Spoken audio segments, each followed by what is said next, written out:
નાનું છે એને મોટું કરવું છે એ પછી પાછું ચાલે નહીં.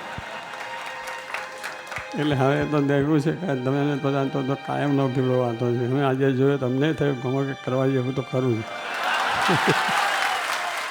1997ની સાલમાં પરમ પૂજ્ય પ્રમુખ સ્વામી મહારાજે પોતાની ઈચ્છા ન્યૂ જર્સીમાં અક્ષરધામ થાય એવી પ્રગટ કરેલી. તરત જ 1998માં બાપા અહીં પધાર્યા અને મને બાયપાસની સર્જરી કરવાની થઈ. સર્જરી પૂરી થઈ અને ત્યારના જે કાર્યકરો હતા એ બધાએ બાપાને કીધું કે આપણે જગ્યાઓ કેટલીક જોઈ છે.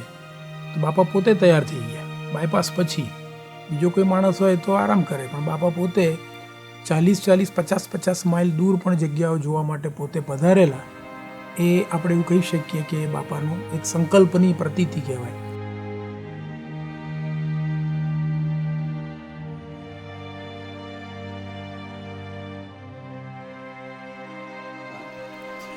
तो इसी तरह से दर ठिकाने मंदिरों देश प्रदेश में भी हुआ है और हो रहा है कि जैसे अक्षरधाम यहाँ बन गए ऐसे ही प्रदेश में भी एक बनाने की इच्छा की है. અમેરિકામાં ખાસ કરીને ન્યૂ જર્સીમાં આપણે જે અક્ષરધામ કરીએ છીએ એ અક્ષરધામની વાત જ્યારે પરમ પૂજ્ય સ્વામી બાબા પાસે થઈ અને એ અક્ષરધામના નકશા તૈયાર કરવાની પૂજ્ય બાબાએ જ્યારે આજ્ઞા કરી ત્યારે એમના જે સૂચનો છે એ લીધેલા અને પછી એ પરમ પૂજ્ય સ્વામી બાબાને બતાવ્યું અને બાપાને એના તળના પ્લાન પણ બતાવ્યા, લાઇન ડ્રોઈંગ પણ બતાવ્યા, સેક્શન ડ્રોઈંગ પણ બતાવ્યા. ત્યાર પછી એના જે બધા 3D ફોટાઓ હતા એ બધું પણ બતાવ્યું. બધું એમણે સારી રીતે જોયું અને એમને પોતે કહ્યું ના બરાબર છે. અમારી એક મિટિંગમાં બાપાએ દેશની અંદર બધા પૂજ્ય સંતોની હાજરીમાં મિટિંગ થઈ પ્રોજેક્ટ માટે અવારનવાર જ્યારે મળતા ત્યારે બાપા એક વાક્ય બોલેલા. ઘણું બધું બોલ્યા હતા પણ બાપા એક વાક્ય અત્યારે મને યાદ આવે છે. બાપા એવું બોલેલા કે અમેરિકાના અક્ષરધામથી આખા બ્રહ્માંડમાં ડંકો વાગશે. મોટા પુરુષનું જે કાર્ય છે એ કલ્યાણકારી હોય છે અને એમના સંકલ્પોમાં પણ લાખો લોકોનું કલ્યાણ થાય એવી જ ભાવના રહેલી છે. એને માટેનું જ આ કાર્ય છે અને હજારો લોકો આવશે, હજારો તેના આજુબાજુ સર્વ દેશના દુનિયાના માણસો પણ આવશે, જોશે. અને જેમ દિલ્હીમાં જોઈને અત્યારે બધા લોકો રાજી થાય છે, ખુશ થાય છે અને પ્રશંસા કરે છે. સારી રીતે એની પ્રશંસા પણ પેપરો મેગઝીનોની અંદર આવી કે મેઇન ઇન્સ્પિરેશન શું છે ફ્રોમ ડે વન કે સ્વામી આપણા માટે જે કર્યું છે કે જે સ્વામીએ આપણાને જે રાખ્યા છે અને જે રીતે આપણી ટેક કેર કરી છે તો વી ઓ હિમ. સો વી ઓલવેઝ લુક એટ કે સ્વામીએ જે કર્યું what can we do for him. શું કરું તો સ્વામી માટે હું કશીક સેવા કરું, કઈ રીતે હું સ્વામીનો રાજીપો લઈ શકું. That is the main inspiration. In my career, he's helped me through my engineering. He helped me get into engineering school, and he's really helped me in every part of my life. So it's very difficult not to give him back, and I don't think I've given enough. બહુ મોટા પુણ્યવાળાને મળે છે. એમ ગુણાત્યાન થાય ગયું. આશીર્વાદ પણ ગયા સારા, પુણ્યવાળા પણ થયા સારા. તો બહુ પુણ્ય હોય તો આ સેવા આપણને મળે અને એ સેવા કરવા માટે બધા તત્પર છો, ઉત્સાહી છો, ઉમંગી અને સર્વોપરી તમારી આ સેવા થાય છે તો બધા ચેષ્ટા પણ સારા થશે અને સમયો છે એ સર્વોપરી થાય. કોઈને કોઈ અડચણ પડે નહીં.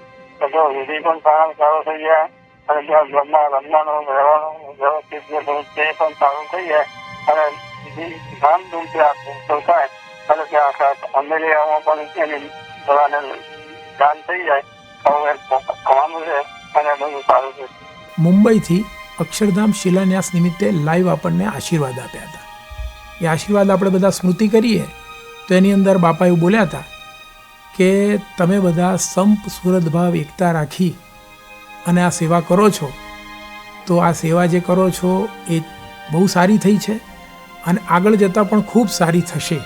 જય જય વાહ. બહુ ઉત્સવની અંદર તો બહુ તમારો અત્યારે ઉત્સાહ એટલો બધો દેખાય છે કે મંદિરને કોઈ કામમાં વધુ આવશે નહીં અને સારી રીતે વહેલી તકે પૂરું થઈ પણ જશે અને આર્થિક રીતે પણ કોઈ વાંધો ના આવે અને માનસિકના માણસને કોઈ અડચણ આવવાની કાયદા કાનૂનની અડચણ આવે નહીં અને સામેલું કામ થશે. અને આપણું નિષ્ઠા છે, સમજણ છે, એ બધાની જોઈને ખૂબ આનંદ થયો છે કે આજે આવા શહેરના બધા વ્યવસાયિક કામ કરનાર અમેરિકામાં તો કોઈ નવરા હોય જ નહીં, પણ છતાં એ બધો સમય કાઢીને પણ આ ધામમાં કામમાં જોડાયા છો. અને તે પછી તને મને ને ધને બધી રીતે એટલે એક બહુ કઠણ છે. આજે ધન અહીંથી કાળજું તૂટવા જેવું છે, પણ એમાં તમારે લોકોએ છૂટ રાખી છે કે જે બધા સારા થાય છે ને આવી સેવા થશે અને મંદિરે પણ જલ્દી પૂરું થશે. પણ મારા જોગીમાં કંઈ સમ સુરસદ્ભાવને એકતા કે આપણે આ બધું કાર્ય ઉપાડ્યું છે એમાં સમ સુરસદ્ભાવને એકતા એ ત્રણ બરોબર હોય તો બધું કામ કરવામાં કોઈ કઠણ પડે નહીં. હરિભક્તો બધા તમામ છે નોર્થ અમેરિકાના, બધાની પ્રાર્થના એ પણ બાપાએ સાંભળી અને એ બધાના સંકલ્પો પૂર્ણ કરવા માટે અને એમની પોતાની પણ ઈચ્છા ને એટલા માટે સ્વામીશ્રી પોતે તત્પર થઈ ગયા અને કૃપા કરીને એમની તબિયત પણ અત્યારે સારી કરી અને પોતે પધારવાની તૈયારી કરી રહ્યા છે. કેમ કે મારા બાપાના દર્શન થયા નથી એટલે એટ અ સેકન્ડ હું મારી જોબ પર ડેસ્ક પર કામ કરતો હતો અને તરત જ ફોન લઈ દોડ્યો બહાર પાર્કિંગમાં, એટલું દોડ્યો અને ત્યાં બાજુમાં એક ગાર્ડન જોયું તો એમાં હું આમ કૂદીને આવડવા માંડ્યો હતો. I didn't know what to do with myself. I was just completely in shock and just sitting at my desk, not doing any work, and just had a big smile on my face. I froze. Like just now, I have nothing to say. Like it was like no way. I remember it was on a group meet, and someone had posted that Swami, can you confirm this? Is Bapa really coming? And then one of the santos was like, yes, this is real.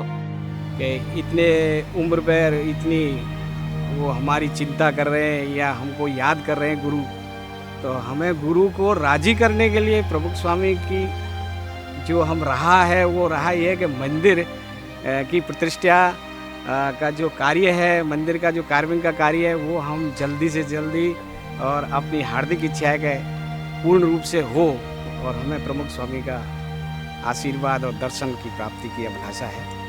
કે આ project એકલો જ નહીં, એમના માટે અક્ષર પુરુષોત્તમની વાત, એનો સિદ્ધાંત, એનું પ્રવર્તન એ નાનામાં નાના બાળકથી માંડી અને મોટા મોટી વ્યક્તિ, નાનામાં નાના પ્રોજેક્ટથી માંડીને ગામડાના એક મંદિરથી માંડી અને અમેરિકાનું અક્ષરધામ, એમના માટે બધી જ વસ્તુ એટલી જ અગત્યની છે જેટલી આપણને ખાલી એક અક્ષરધામની અથવા તો કોઈ એક શિખરબદ્ધ મંદિરની લાગતી હોય. બલિદાનો અમે દઈશું, અમે યજ્ઞ આરંભ્યો, બલિદાનો અમે દઈશું. અમારા અક્ષર પુરુષોત્તમ ગુણાતીત જ્ઞાનને ગઈશું. અમારા અક્ષર પુરુષોત્તમ ગુણાતીત જ્ઞાનને ગઈશું. અમે સૌ સ્વામીના